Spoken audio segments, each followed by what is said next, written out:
Retour sur le plateau de cette grande soirée électorale. Nous vous proposons une toute dernière partie avec la toute dernière analyse politique d'Emmanuel Chevreul qui nous a fait l'amitié d'être là pour observer ce qui s'est passé au cours de cette soirée électorale, ce premier tour des législatives 2024. Et à nos côtés, pendant la publicité, Enzo Maubert je vous ai rejoint sur la table. Pour vous donner cette fois les résultats tout à fait définitifs, les résultats de ce premier tour des élections législatives en Sarthe pour les 5 circonscriptions. J'aimerais, si vous le voulez bien, qu'on fasse d'abord un point sur la participation, taux de participation en Sarthe historiquement élevé à 66,62%. C'est beaucoup plus qu'en 2022 et même en 2017, 2022, 45,7% de participation. On est donc à quasiment 6 électeurs, plus de 6 électeurs sur 10 pour ces élections législatives. Les résultats par circonscription, à présent, commençons par la première, avec Céline de Cossé-Brissac qui est donc en tête de cette circonscription pour le Rassemblement national à 33,6%, suivi de Julie Delpech de la majorité présidentielle, la députée sortante, à 30,8%, et suivi de Ghislaine Bonnet pour le Nouveau Front populaire à 25%. Les autres candidats, vous les voyez, Clément Coulon pour les Républicains, à 9,10%, ou encore Sylvie Maillet, lutte ouvrière, à 1,45%. Clément Coulon qui a annoncé qu'il ne donnerait pas de consigne de vote aux gens qui ont voté pour lui, n'est-ce pas? Ça a été annoncé sur les réseaux sociaux. Qui a dit que lui était gaulliste, donc il savait ce qu'il avait à faire. Voilà, donc quand on est gaulliste, on vote comme un gaulliste. Pour la deuxième. Dans la deuxième circonscription, Marietta Karamanli, la députée sortante du Nouveau Front populaire, qui arrive donc en tête de cette circonscription. Elle marque une différence par rapport aux 4 autres, avec 39, quasiment 40% des voix, 39,95%. Le RN est toujours pas loin derrière, avec 35,29% des voix, suivi de Samuel Chevalier de l'UDI à 23,09% des voix. Les autres candidats, on le voit ici, lutte ouvrière à 1,50% des voix. Dans la troisième circonscription, à présent, Romain Lemoigne du Rassemblement national, là aussi en tête avec un très fort score, plus de 42%. Éric Martineau est loin derrière à 29,17%. C'était le candidat de la majorité sortant. Et puis pour les autres candidats, Mathilde Jacques du Nouveau Front populaire arrive à 18,57%. Vincent Gruau, DLR, à 5,07%. Et Reconquête, par exemple, à 2,04%.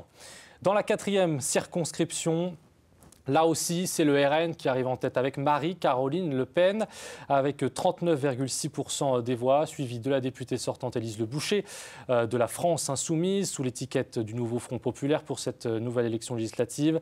Et puis enfin, Sylvie Cazenave-Perret, peut-être la surprise de cette circonscription, qui arrive avec 25,8% des voix.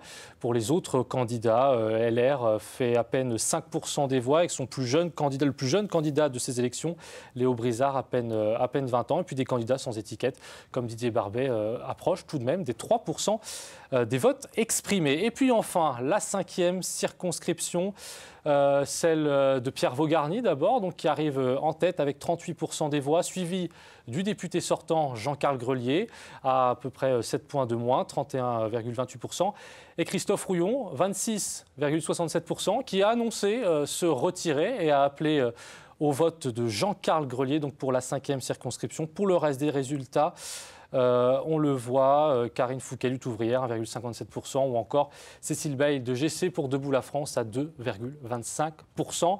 Voilà donc les résultats définitifs de cette soirée électorale du premier tour. Je voudrais qu'on revienne à la troisième circonscription, s'il vous plaît, Emmanuel Chevreul, avec donc un duel annoncé entre Romain Lemoigne, tout jeune Rassemblement national, et Éric Martineau. Mathilde Jacques, Front populaire à LFI, a fait 18,57% des voix exprimées, mais uniquement 12,02% des inscrits. Elle ne peut pas se représenter. Et donc, voilà. Ça se joue à quelques voix près. Ça se joue à quelques voix, mais de toute façon, compte tenu des consignes qui ont été passées à l'échelle nationale, absolument, les LFI qui sont arrivés troisième sont censés, on va voir demain, mais normalement, vont se désister. Donc de toute façon, même si elle avait pu se maintenir, il est fort probable qu'elle ne serait pas représentée, comme ce sera sans doute le cas d'Élise Bonnet. C'est pas Élise, Ghislaine Bonnet dans la première, qui elle était au second tour la dernière fois, oui. Et qui là va sans doute aussi se retirer. On peut l'imaginer en tout cas au profit évidemment de Julie Delpech. Dans la 4e circonscription, Marie-Caroline Le Pen qui fait près de 40% des voix, c'est quand même une surprise. On a voté RN. Les gens ont voté RN. Comme dans toute élection législative, plus on s'éloigne de toute façon de la base, c'est-à-dire municipale, on vote pour un homme ou une femme qu'on connaît, etc. Et plus on est sur des circonscriptions plus importantes, je dirais, et plus on est sur des votes nationaux. Et non, les gens ont voté clairement, ont voté en faveur du RN.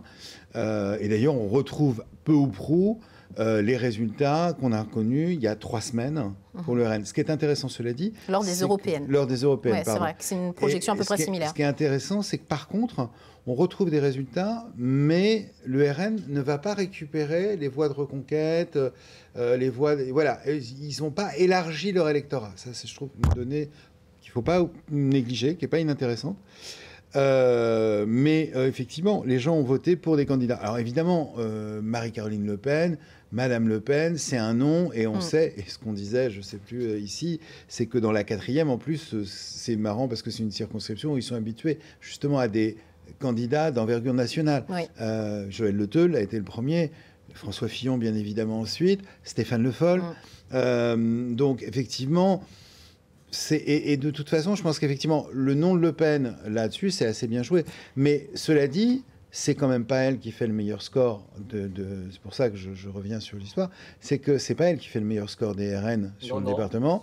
C'est dans la 3e. Avec Romain Lemoigne, qui est un tout jeune... Pour le coup, est inconnu. Alors, certes, il vient des Caumois, etc. Mais enfin, bon, déjà, il a 23 ans.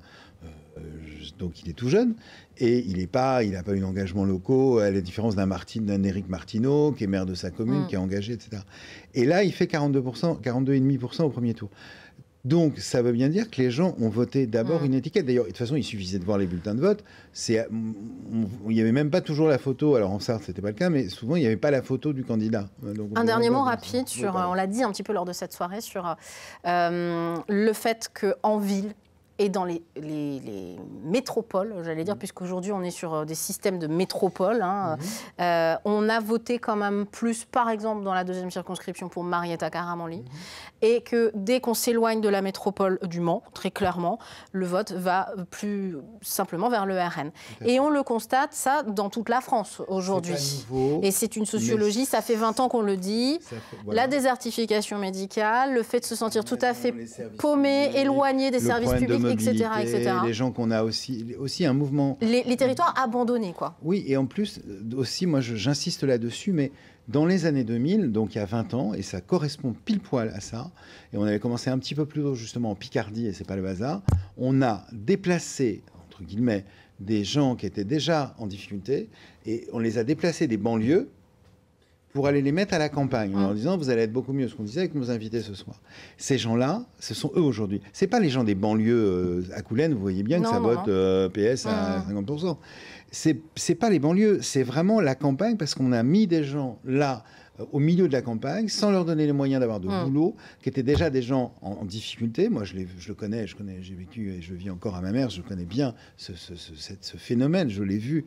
Et aujourd'hui, c'est ce phénomène de gens-là qui votent Le Pen, parce qu'effectivement, et vous avez raison, c'est des gens qui se sentent complètement à l'abandon, déclassés, ce que vous voulez, etc. Et ça fait des années qu'on l'identifie, nous, médias locaux, clairement. Médias locaux, oui, médias nationaux, absolument, non. Oui, alors là, on va faire une différence entre les types de médias. Politiques nationaux, non. Et il y a incontestablement, et ce qui avait été révélateur, c'était les Gilets jaunes, il y a vraiment 2 France. Alors je dirais qu'il y en a une 3e, il y a celle des banlieues, et puis il y a une France plutôt qui se porte bien, qui est celle des villes, et une France qui est mal, et qui aujourd'hui est majoritaire, puisqu'on voit bien que le RN est en position de gouverner le pays, et qui est celle des campagnes. Merci mille fois Emmanuel Chevreul d'être venu. Vous revenez dimanche prochain ? Si tout va bien, oui. Merci Enzo Maubert pour avoir brillamment quand même décortiqué ces chiffres. C'est du en direct. régie, je vais quand même les saluer parce qu'on a une équipe technique qui est sur le pont depuis une semaine. Parce que comme tout le monde, on a été pris de court par cette dissolution et par ces législatives. On espère avoir fait au mieux dans nos journaux pour tendre notre micro à un maximum de candidats. ça, vraiment. Essayer d'équilibrer les choses et puis de respecter la parole démocratique, tout simplement, lors d'une campagne. On va continuer à le faire durant cette semaine. On se retrouve à partir de lundi en direct dans le journal. Vous en avez l'habitude, l'actu à 18h30 avec un petit résumé de cette soirée électorale. Et puis on verra qui s'est désisté ou pas. Il va encore y avoir beaucoup de mouvements dans la nuit de dimanche à lundi. À très vite sur LMTV Sarthe. Bonne soirée.